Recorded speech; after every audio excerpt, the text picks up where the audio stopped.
Hello ವೀಕ್ಷಕರೇ, ನಮಸ್ಕಾರ. ತಮ್ಮೆಲ್ಲರಿಗೂ ಭಾಗ್ಯ ಟಿವಿಗೆ ಸುಸ್ವಾಗತ ಕೋರ್ತಾ ಇದ್ದೀವಿ. ಭಾಗ್ಯ ಮತ್ತು ಗಿರೀಶ್. ಈಗ ಆಲ್ರೆಡಿ ನಮ್ಮ ಚಾನಲಲ್ಲಿ ಬಹಳಷ್ಟು ತಿಳಿಸಾರನ್ನ ಮಾಡಿದ್ದೀವಿ. ಅದೇ ರೀತಿಯಾಗಿ ಇವತ್ತು ನಾವು ಈ ಒಂದು ವಿಡಿಯೋ ಮೂಲಕ ಭಾಳ ಸೊಗಸಾದಂಥ ಅಷ್ಟೇ ಡಿಫ್ರೆಂಟ್ ಆದಂತಹ ಕರಿಬೇವಿನ ಸೊಪ್ಪನ್ನು ಉಪಯೋಗಿಸಿ ರಸಮ್ನ ಯಾವ ರೀತಿ ಮಾಡೋದು ಅಂತ ತಿಳಿಸ್ಕೊಡ್ತಾ ಇದ್ದೀವಿ. ಇದು ಒಂದು ರೀತಿಯಾದಂಥ ಹೊಸ ರುಚಿ. ಖಂಡಿತ ನೀವು ಸಹ ಈ ರೀತಿಯಾಗಿ ಕರಿಬೇವಿನ ರಸಮ್ನ ಮಾಡಿ ನೋಡಿ. ಬಹಳ ಆರೋಗ್ಯಕ್ಕೂ ಉತ್ತಮ, ರುಚಿನೂ ಸಹ ಬಹಳ ಚೆನ್ನಾಗಿರುತ್ತೆ. ಹಾಗೆ ಬನ್ನಿ, ಈಗ ಕರಿಬೇವಿನ ಸೊಪ್ಪು ರಸಮ್ ಮಾಡೋದಕ್ಕೆ ಏನೆಲ್ಲ ಪದಾರ್ಥಗಳು ಬೇಕು, ಹಾಗೆ ತಯಾರು ಮಾಡ್ತಕ್ಕಂಥ ವಿಧಾನ ಏನು ಅಂತ ನೋಡ್ಕೊಳ್ಳೋಣ. ಕರಿಬೇವಿನ ಸೊಪ್ಪಿನ ರಸಮ್ ಅಥವಾ ತಿಳಿಸಾರು ಮಾಡೋದಕ್ಕೆ ಮುಖ್ಯವಾಗಿ ನಾವು ಕರಿಬೇವಿನ ಸೊಪ್ಪನ್ನು ಅರ್ಧ ಕಪ್ ಅಳತೆಯಲ್ಲಿ ತೊಗೊಂಡಿದ್ದೀವಿ. ನೀವು ಬೇಕಾದರೆ ಇನ್ನೂ ಹೆಚ್ಚು ತೊಗೋಬೋದು. ಹಸಿಮೆಣಸಿನಕಾಯಿ 5, ಒಣಮೆಣಸಿನಕಾಯಿ 2, ಎಣ್ಣೆ 2 ಟೇಬಲ್ ಸ್ಪೂನಷ್ಟು, ಜೀರಿಗೆ 1 ಟೇಬಲ್ ಸ್ಪೂನಷ್ಟು, ಧನಿಯಾ ಕಾಳು 1 ಟೀ ಸ್ಪೂನಷ್ಟು, ಕಾಳು ಮೆಣಸು ಅರ್ಧ ಟೀ ಸ್ಪೂನಷ್ಟು, ಬೆಲ್ಲ 1 ಚೂರು, ಬೆಳ್ಳುಳ್ಳಿ 10 ರಿಂದ 12 ಎಸಳು, ಹುಣಸೆಹಣ್ಣು 1 ಚಿಕ್ಕ ನಿಂಬೆಹಣ್ಣು ಗಾತ್ರದ್ದು, ಹಾಗೆ ಅರಿಶಿಣದ ಪುಡಿ ಸ್ವಲ್ಪ, ಸಾಸಿವೆ ಸ್ವಲ್ಪ, ಇಂಗು ಚಿಟಿಕೆಯಷ್ಟು, ಕೊತ್ತಂಬರಿ ಸೊಪ್ಪು ಸ್ವಲ್ಪ, ರುಚಿಗೆ ತಕ್ಕಷ್ಟು ಉಪ್ಪು. ಇದಿಷ್ಟು ನಿಮಗೆ ಕರಿಬೇವಿನ ಸೊಪ್ಪಿನ ರಸಮ್ನ ಅಥವಾ ತಿಳಿಸಾರನ್ನ ಮಾಡೋದಕ್ಕೆ ಬೇಕಾದಂಥ ಪದಾರ್ಥಗಳು. ಬನ್ನಿ, ಈಗ ತಯಾರು ಮಾಡ್ತಕ್ಕಂಥ ವಿಧಾನ ನೋಡ್ಕೊಳ್ಳೋಣ. ಬೇಕಾದಂಥ ಪದಾರ್ಥನೆಲ್ಲ ನೋಡ್ಕೊಂಡಾದ ನಂತರ ಮೊದಲಿಗೆ ಒಂದು ಬಾಣಲಿಗೆ ನಾವು ಜೀರಿಗೆನ ಸೇರಿಸ್ಕೊಳ್ತಾ ಇದ್ದೀವಿ. ಹಾಗೆ ಕಾಳುಮೆಣಸು, ಜೊತೆಗೆ ಧನಿಯಾ ಕಾಳು, ನಾವು ತೊಗೊಂಡಂಥ ಬೆಳ್ಳುಳ್ಳಿಲಿ 4 ಎಸಳು ತೆಗೆದು ಮಿಕ್ಕಿದ ಬೆಳ್ಳುಳ್ಳಿನ ಸೇರಿಸ್ಕೊಳ್ತಾ ಇದ್ದೀವಿ. ಹಾಗೆ 5 ಹಸಿಮೆಣಸಿನಕಾಯಿ ಮತ್ತು ಅರ್ಧ ಕಪ್ನಷ್ಟು ಕರಿಬೇವಿನ ಸೊಪ್ಪನ್ನು ಸೇರಿಸ್ಕೊಳ್ತಾ ಇದ್ದೀವಿ. ಈ ರೀತಿ ಕರಿಬೇವಿನ ಸೊಪ್ಪಿನ ರಸಮ್ ಮಾಡಬೇಕಾದ್ರೆ ಕರಿಬೇವಿನ ಸೊಪ್ಪನ್ನು ನೀಟಾಗಿ ಒಮ್ಮೆ ತೊಳೆದು ಕಾಟನ್ ಬಟ್ಟೆನಲ್ಲಿ ತೇವನ ಒರೆಸ್ಕೋಬೇಕಾಗತ್ತೆ. ನಂತರನೇ ನೀವು ಬಾಣಲೆಗೆ ಸೇರಿಸ್ಕೋಬೇಕು, ಮರಿಬೇಡಿ. ಈ ರೀತಿ ಕರಿಬೇವಿನ ಸೊಪ್ಪನ್ನು ಸೇರಿಸಾದ ನಂತರ ನಾವಿಲ್ಲಿ 1 ಟೇಬಲ್ ಸ್ಪೂನಷ್ಟು ಎಣ್ಣೆನ ಸೇರಿಸ್ಕೊಳ್ತಾ ಇದ್ದೀವಿ. ಈಗ ಈ ಪದಾರ್ಥನೆಲ್ಲ ಒಂದು ಮೀಡಿಯಂ ಫ್ಲೇಮಲ್ಲಿ ಒಂದು 4 ರಿಂದ 5 ನಿಮಿಷ ಚೆನ್ನಾಗಿ ಹುರ್ಕೋಬೇಕಾಗತ್ತೆ.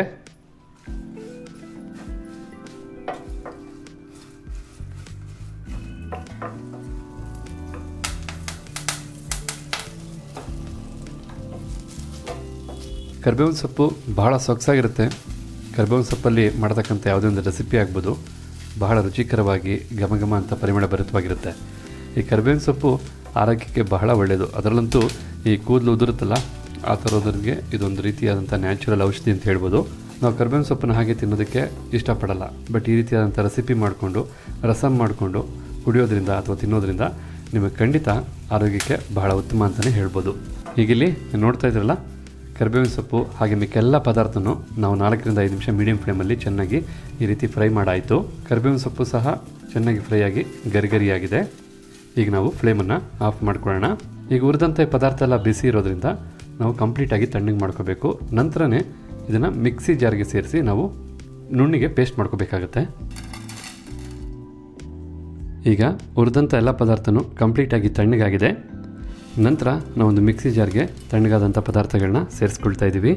ನಂತರ ರುಬ್ಬೋದಕ್ಕೆ ಸಹಾಯ ಆಗೋ ಹಾಗೆ ಸ್ವಲ್ಪ ನೀರನ್ನು ಸೇರಿಸ್ಕೊಳ್ತಾ ಇದ್ದೀವಿ. ಸರಿಸುಮಾರು ಒಂದು 2 ಟೇಬಲ್ ಸ್ಪೂನಷ್ಟು ನೀರನ್ನ ಸೇರಿಸ್ಕೊಳ್ತಾ ಇದ್ದೀವಿ. ಈಗ ಇದನ್ನು ನುಣ್ಣಿಗೆ ರುಬ್ಬಿ ಪೇಸ್ಟ್ ಮಾಡ್ಕೊಳ್ಳೋಣ. ಈಗ ಇಲ್ಲಿ ನೋಡ್ತಾ ಇದ್ರಲ್ಲ, ನುಣ್ಣಿಗೆ ರುಬ್ಬಾಯಿತು. ಈ ಒಂದು ಹದಕ್ಕೆ ರುಬ್ಕೊಂಡ್ರೆ ಸಾಕಾಗುತ್ತೆ. ನಾವು ಒಂದು ರೀತಿ ಚಟ್ನಿ ಹದಕ್ಕೆ ರುಬ್ಬಿದ್ರೆ ಸಾಕಾಗುತ್ತೆ ಅಂತ ಹೇಳ್ಬೋದು. ನಂತರ ರಸಮ್ಗೆ ಬೇಕಾದಂತಹ ಕರಿಬೇವು ಮಸಾಲ ಪೇಸ್ಟ್ನ ರುಬ್ಬಾದ ನಂತರ ನಾವಿಲ್ಲಿ ಒಂದು ಬಾಣಲಿನ ಬಿಸಿ ಮಾಡ್ಕೊಳ್ತಾ ಇದ್ದೀವಿ. ಈಗ ಬಿಸಿಯಾದಂಥ ಬಾಣಲಿಗೆ ಎಣ್ಣೆನ ಸೇರಿಸ್ಕೊಳ್ತಾ ಇದ್ದೀವಿ. ನಾವು ತೊಗೊಂಡಂಥ 2 ಟೇಬಲ್ ಸ್ಪೂನ್ ಎಣ್ಣೆಯಲ್ಲಿ 1 ಟೇಬಲ್ ಸ್ಪೂನಷ್ಟು ಎಣ್ಣೆನ ಕರಿಬೇವಿನ ಸೊಪ್ಪನ್ನು ಹುರಿಯೋದಕ್ಕೆ ತೊಗೊಂಡಿದ್ವಿ. ಇನ್ನೊಂದು ಟೇಬಲ್ ಸ್ಪೂನ್ ಎಣ್ಣೆನ ಒಗ್ಗರಣೆ ಮಾಡೋದಕ್ಕೆ ಉಪಯೋಗಿಸ್ತಾ ಇದ್ದೀವಿ. ಬಿಸಿಯಾದಂಥ ಎಣ್ಣೆಗೆ ಸಾಸಿವೆನ ಸೇರಿಸ್ಕೊಳ್ಳೋಣ. ಹಾಗೆ ಇಂಗು ಮತ್ತು 4 ಬೆಳ್ಳುಳ್ಳಿ ಹೆಸರನ್ನ ಜಜ್ಜಿ ಸೇರಿಸ್ಕೊಳ್ತಾ ಇದ್ದೀವಿ. ಸ್ವಲ್ಪ ಕರಿಬೇವಿನ ಸೊಪ್ಪು,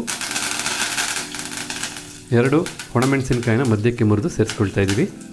ಇದನ್ನೆಲ್ಲ ಒಂದು 30 ಸೆಕೆಂಡು ನಾವು ಫ್ರೈ ಮಾಡ್ಕೋಬೇಕಾಗತ್ತೆ. ಈ ರೀತಿ ಫ್ರೈ ಮಾಡಿದ ನಂತರ ಅರ್ಧ ಲೀಟ್ರಷ್ಟು ನೀರನ್ನ ಸೇರಿಸ್ಕೋಬೇಕು. ಮೊದಲಿಗೆ 1/4 ಲೀಟ್ರಷ್ಟು ನೀರನ್ನ ಸೇರಿಸ್ಕೊಳ್ತಾ ಇದ್ದೀವಿ. ನಂತರ ನೀಟಾಗಿ ಫ್ರೈ ಮಾಡಿ ಹುರಿದು ಪೇಸ್ಟ್ ಮಾಡಿದಂಥ ಕರಿಬೇವಿನ ಸೊಪ್ಪಿನ ಪೇಸ್ಟನ್ನು ಸೇರಿಸ್ಕೊಳ್ತಾ ಇದ್ದೀವಿ. ಹಾಗೆ 1 ಚೂರು ಬೆಲ್ಲನ ಸೇರಿಸ್ಕೊಳ್ತಾ ಇದ್ದೀವಿ. ಬೆಲ್ಲನ ಸೇರಿಸಾದ ನಂತರ ನಾವು ತೊಗೊಂಡಂಥ ಸ್ವಲ್ಪ ಹುಣಸೆಹಣ್ಣನ್ನು ನೀರಲ್ಲಿ ಕಿವುಚಿ ಸೇರಿಸ್ತಾ ಇದ್ದೀವಿ. ಹುಣಸೆಹಣ್ಣನ್ನು ಕಿವುಚಿದಂಥ ನೀರಿದು. ನಂತರ ರುಚಿಗೆ ತಕ್ಕಷ್ಟು ಉಪ್ಪನ್ನು ಸೇರಿಸ್ತಾ ಇದ್ದೀವಿ.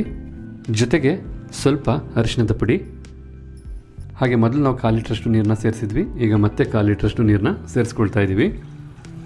ಒಟ್ಟಾರೆಯಾಗಿ ಈ ರಸ ಮಾಡೋದಕ್ಕೆ ನಾವು ಅರ್ಧ ಲೀಟ್ರಷ್ಟು ನೀರನ್ನ ಸೇರಿಸ್ದಂಗೆ ಆಯಿತು. ನೀರನ್ನು ಸೇರಿಸಿದ ನಂತರ ಎಲ್ಲ ಪದಾರ್ಥನೂ ಒಮ್ಮೆ ಚೆನ್ನಾಗಿ ಮಿಕ್ಸ್ ಮಾಡ್ಕೊಳ್ಳಿ. ಈ ರೀತಿ ಮಿಕ್ಸ್ ಮಾಡಿದ ನಂತರ ಫ್ಲೇಮ್ನ ಹೆಚ್ಚಿಸ್ಕೊಳ್ಳಿ. ಒಂದು ಮೀಡಿಯಮ್ ಫ್ಲೇಮ್ಗೆ ಇಟ್ಕೊಂಡ್ರೆ ಸಾಕು. ಮೀಡಿಯಮ್ ಫ್ಲೇಮ್ಗೆ ಇಟ್ಕೊಂಡು ನೀವು ಚೆನ್ನಾಗಿ ರಸಮನ್ನ ಕುದಿಸ್ಕೋಬೇಕು. ಒಂದು ಕುದಿ ಬಂದ ನಂತರ ನಿಮಗೆ ಕರಿಬೇವಿನ ಸೊಪ್ಪಿನ ರಸಮ್ ಸೂಪರಾಗಿ ರೆಡಿ ಆಗುತ್ತೆ. ನಾವು ಒಗ್ಗರಣೆಗೆ ಒಂದು 4 ಕರಿಬೇವಿನ ಸೊಪ್ಪು ಹಾಕ್ಬಿಟ್ರೆ ಫುಲ್ಲು ಘಮ ಘಮ ಅಂತ ಇರುತ್ತೆ ಅಡುಗೆ ಮನೆಯೆಲ್ಲ. ಅಂಥದ್ರಲ್ಲಿ ನಾವು ಕರಿಬೇವಿನ ಸೊಪ್ಪಿನ ರಸಮನ್ನೇ ಮಾಡ್ತಾಯಿದ್ದೀವಿ ಅಂದರೆ ಅದರ ಪರಿಮಳ ಯಾವ ಮಟ್ಟಕ್ಕಿರುತ್ತೆ ಅಂತ ನೀವೇ ಥಿಂಕ್ ಮಾಡಿ ನೋಡಿ. ಥಿಂಕ್ ಮಾಡೋದಲ್ಲ, ನೀವು ಸಹ ಈ ರೀತಿ ಒಮ್ಮೆ ರಸಮ್ನ ಮಾಡಿ ನೋಡಿ, ಬಹಳ ಸೂಪರಾಗಿರುತ್ತೆ. ಈಗ ಇಲ್ಲಿ 4ರಿಂದ 5 ನಿಮಿಷ ನಾವು ಐ ಫ್ಲೇಮಲ್ಲೇ ಚೆನ್ನಾಗಿ ರಸಮ್ನ ಕುದಿಸ್ಕೊಂಡಿದ್ದೀವಿ. ನೋಡ್ತಾ ಇದ್ದಲ್ಲ, ಬಹಳ ಬಿಸಿ ಬಿಸಿಯಾಗಿ ಕುದೀತಾ ಇದೆ ರಸಮ್. ಈ ರೀತಿ ರಸಮ್ನ ಚೆನ್ನಾಗಿ ಕುದಿಸಾದ ನಂತರ ನಾವು ಫ್ಲೇಮ್ನ ಆಫ್ ಮಾಡ್ಕೊಳ್ಳೋಣ. ಈಗ ಸ್ವಲ್ಪ ಕೊತ್ತಂಬರಿ ಸೊಪ್ಪನ್ನು ಸೇರಿಸ್ಕೊಳ್ಳೋಣ. ಕೊತ್ತಂಬರಿ ಸೊಪ್ಪನ್ನು ಸೇರಿಸಾದ ನಂತರ ಒಮ್ಮೆ ನೀಟಾಗಿ ಬೆರೆಸ್ಕೊಳ್ಳಿ.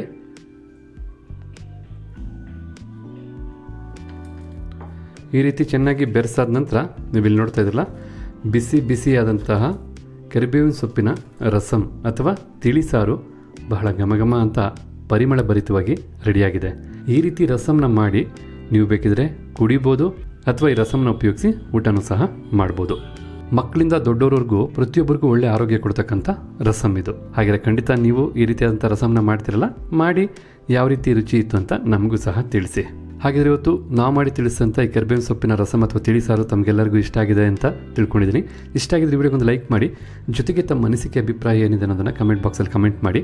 ಅಷ್ಟೇ ಅಲ್ಲ, ಈ ವಿಡಿಯೋನ ಮತ್ತೊಬ್ಬರಿಗೂ ಹೆಲ್ಪ್ ಆಗೋ ಹಾಗೆ ಶೇರ್ ಮಾಡಿ ಅಂತ ಹೇಳ್ತಾ ತಮಗೆಲ್ಲರಿಗೂ ಮತ್ತೊಮ್ಮೆ ಧನ್ಯವಾದನ ಅರ್ಪಿಸ್ತಾ ಇದ್ದೀವಿ. ಭಾಗ್ಯ ಮತ್ತು ಗಿರೀಶ್. ಮತ್ತೆ ಹೊಸ ವಿಡಿಯೋದಲ್ಲಿ ಭೇಟಿ ಮಾಡೋಣ. ಅಲ್ಲಿವರೆಗೂ ನಮಸ್ಕಾರ ವೀಕ್ಷಕರೇ.